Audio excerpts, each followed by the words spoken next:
कांग्रेस के एक और कद्दावर नेता और जम्मू कश्मीर के पूर्व मुख्यमंत्री गुलाम नबी आजाद ने कांग्रेस छोड़ दी। पार्टी तो छोड़ी छोड़ी, लेकिन उनके 5 पन्नों का इस्तीफा इस वक्त सबसे ज्यादा चर्चा का विषय बना हुआ है, जिसमें उन्होंने राहुल गांधी की हरकतों को बचकाना बताया है। यहां तक कि वो ये कहते हुए भी नहीं चूके कि कांग्रेस के सभी महत्वपूर्ण फैसले राहुल या फिर इससे भी बदतर स्थिति में उनके सुरक्षा कर्मी लेते हैं। लेकिन इंदिरा गांधी, राजीव गांधी, पीवी नरसिम्हा राव, मनमोहन सिंह की सरकारों में केंद्रीय मंत्री रह चुके गुलाम नबी आजाद आखिर हैं कौन, और उनके इस्तीफे से प्रधानमंत्री नरेंद्र मोदी का क्या कोई कनेक्शन है? चलिए सब कुछ बताएंगे आपको इस नए शो चर्चा में। नमस्कार, मैं हूं आपके साथ श्रेया बहुगुणा और आप देख रहे हैं न्यूज़ तक। आपको याद होगा कि कुछ समय पहले ही एक ऐसा ही त्यागपत्र हार्दिक पटेल का भी था, जिसमें उन्होंने राहुल गांधी और उनके सैंडविच की चर्चा की थी। बहरहाल अब यह आजाद का खत आ गया है। 70 प्लस हो चुके आजाद ने इस्तीफे के बाद कहा है कि वो जम्मू कश्मीर आ रहे हैं और नई पार्टी बनाएंगे, यानी कि वो प्रदेश की सियासत में सक्रिय भूमिका निभाएंगे और फिलहाल राजनीति से संन्यास लेने का उनका कोई इरादा नहीं दिख रहा है। हालांकि आजाद के कांग्रेस से चले जाने की अटकलें पहले भी चल रही थी, जब कांग्रेस ने उन्हें राज्यसभा दोबारा नहीं भेजा। राज्यसभा में विदाई के दौरान पीएम मोदी ने आजाद की खुलकर तारीफ की थी और फिर सरकार की ओर से उन्हें पद्म भूषण के लिए नाम घोषित किया गया था। क्या कुछ कहा था प्रधानमंत्री नरेंद्र मोदी ने, भावुक होते हुए सुन लीजिए। वे एयरपोर्ट थे,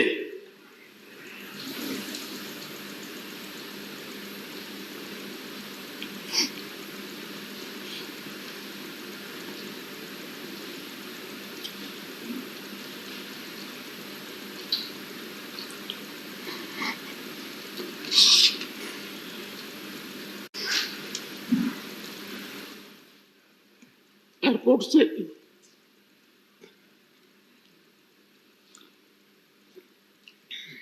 उन्होंने मुझे फोन किया।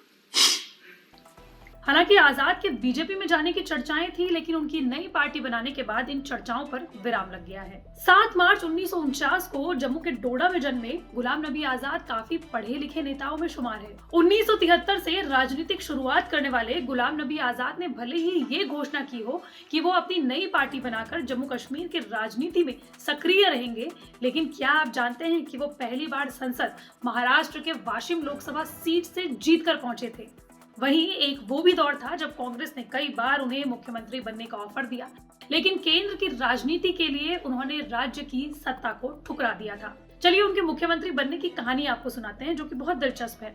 कहा जाता है कि 1986 में देश के तत्कालीन प्रधानमंत्री राजीव गांधी ने उनसे जम्मू कश्मीर का मुख्यमंत्री बनने का आग्रह किया था, लेकिन उन्होंने ये कहते हुए उनके प्रस्ताव को अस्वीकार कर दिया था कि उन्हें राज्य की राजनीति की कोई इच्छा है ही नहीं।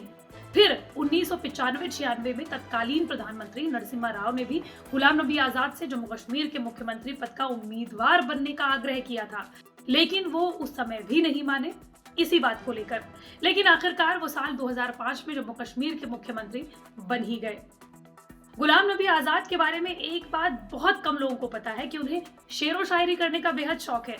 वही उनकी पत्नी शमीम जम्मू कश्मीर की एक प्रख्यात गायिका हैं। यही नहीं, गुलाम नबी आजाद को फूलों का बहुत शौक है। वो जब सूबे के सीएम थे तब उन्होंने कश्मीर का ट्यूलिप गार्डन बनाया था, जो कि एशिया का सबसे बड़ा ट्यूलिप गार्डन माना जाता है। लेकिन अब उनके नए सियासी सफर में भी अटकलों का बाजार गर्म हो गया है। कहा जा रहा है कि कश्मीर में नेशनल कॉन्फ्रेंस वाली अब्दुल्ला फैमिली और मुफ्ती मोहम्मद सईद के परिवार का करिश्मा खत्म हो रहा है। आजाद की जन्मस्थली भले ही जम्मू का डोडा हो, लेकिन इसके बावजूद उनकी पहचान एक कश्मीरी नेता के तौर पर रही है। तो ऐसे में जम्मू कश्मीर में होने वाले चुनावों में या तो वो किंग होंगे या फिर किंग मेकर। आपको क्या लगता है? हमें कमेंट बॉक्स पर जरूर बताइएगा। हमारा ये नया शो चर्चा में आपको कैसा लग रहा है, हमें वो भी कमेंट बॉक्स पर जरूर बताइएगा। मंडे टू फ्राइडे में इसी तरह के वीडियो आप तक लाती रहूंगी। अगर आप भी किसी टॉपिक के बारे में जानना चाहते हैं तो कमेंट बॉक्स पर जरूर बताएं।